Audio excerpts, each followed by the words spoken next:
Right. No matter how imperfect I am, I'm not a monster. And I can clearly look at these people and say, yeah, they're monsters. I must be doing okay. Hmm. So the question this leads me to, related to that and the empathy piece, is there a serial murderer in all of us? What's your view Interesting. on that? Is there anything in us that we sense, however distantly, Mm. where there's the potential for us to become monsters? That's a great question. In fact, I asked that question of none, all right, that question to none other than David Berkowitz, the son of Sam, in prison. I interviewed him in prison some years ago, and I asked that very same question. And his answer is, we're all capable of evil. We all have evil within us. And I, I have said in anger, I could just kill that guy. You know, he cuts me off on the highway, or maybe it's a former boss who drove me crazy, and I felt that he didn't promote me when I should have been. I could kill that guy, right? Most of us have that anger, that moment of anger within us, that we just don't act upon because we have been properly socialized and we have morality, and a sense of right and wrong, both instilled by society as well as mala in se, just natural. And so most of us, yeah, is that possibility there, and particularly in a situation where we are aroused or angered, and if there are inhibitors present like alcohol and or drugs, then it increases the likelihood. In fact, most violent felonies, not necessarily murders, but violent felonies, assaults, rape, as well as attempted homicide and homicide, occur when the individual is under some sort of drug or alcohol, about 75%. So those kind of inhibitors raise the stakes that something might happen. So yeah, if you align things properly, or improperly, in order to increase the likelihood, yes, I think most of us have that capability. To be serial killers, no, because serial killers are not driven to kill for the reason that 99% of other killings occur. Most murders are not premeditated homicides, first degree murder with deliberation and premeditation. They occur in a flash of rage. They are crimes of passion where two people simply get into an argument, they get into a fight, and one of them ends up dead. There was no plan for that, but it happens. That's the vast majority of killings in the United States. Serial killers are very different. They don't kill out of rage. They don't kill out of an agitated state. They kill because it gives them great satisfaction to kill. It's more like, I've used this analogy on a number of occasions, and I actually used it to David Berkowitz. He didn't like it very much, but I think it very much applies. They're closer to addicts, drug addicts, than they are to the motive that most for which most killings occur. And what I mean is, a serial killer has an itch, and that itch is the need to kill. Now, what causes that itch is, it could be different things. Sometimes it's out of a need to control and dominate other people, the ultimate control and domination. Sometimes it has a sexual aspect of it, sometimes both. Sometimes it's out of financial gain. There are many different motivations on why serial killers kill, but that once they have that itch, it never goes away. And it builds and builds and builds. And just like the mosquito bite that you have to scratch, they have to ultimately kill. And that the satisfaction that they get from that killing is very short lived.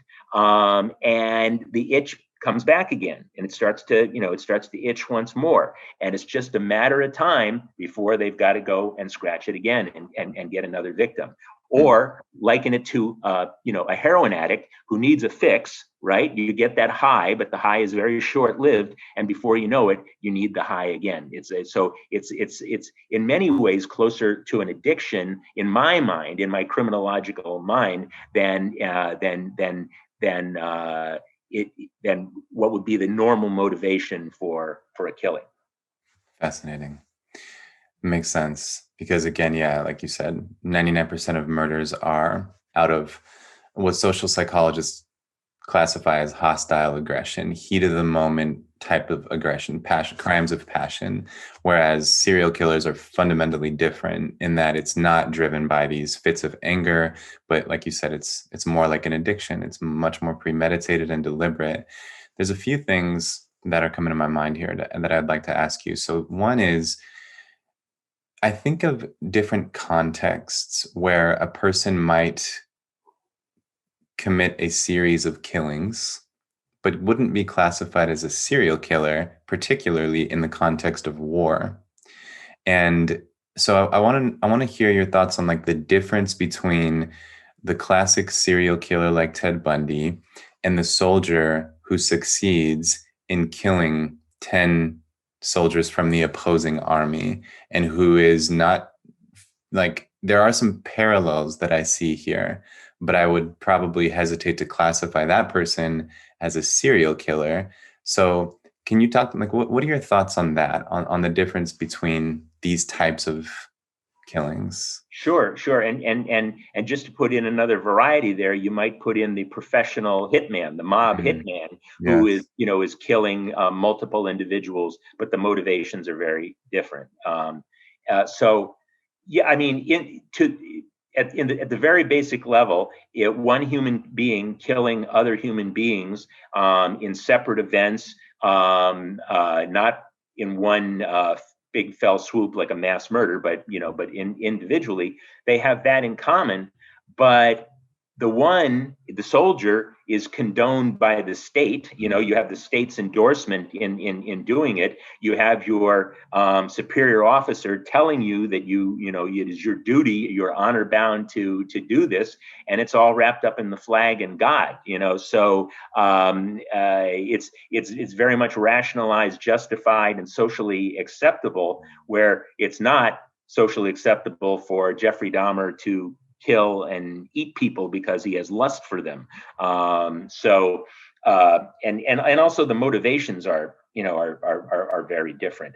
Mm, I mean, I'm sure that there are soldiers who do love to kill, and there may be some for whom that this is a wonderful outlet. Go to war because I want to kill people anyway. Now it's socially acceptable for me to do that, but I would have to think that is very much a minority right. uh, there. But there was a soldier. I forget his name now. When you asked me this question, it made me think of this. There was a guy, a soldier, who was in Iraq, and I believe also Afghanistan. And he had been trained to be a sniper, so he was highly trained. And he got sent over to Iraq, but instead of using him as a sniper, he ended up driving a truck around, and he felt very much unfulfilled and underutilized. That I'm this perfect weapon, I've been trained to be this perfect weapon, and you're not letting me do it. So what happened when his tour of duty was over? He came back to Los Angeles. He was very disgruntled, feeling that he had been improperly used. He became a serial killer of homeless men Mm, in Los Angeles, and began as a sniper, shooting homeless men. And that was his way, his outlet for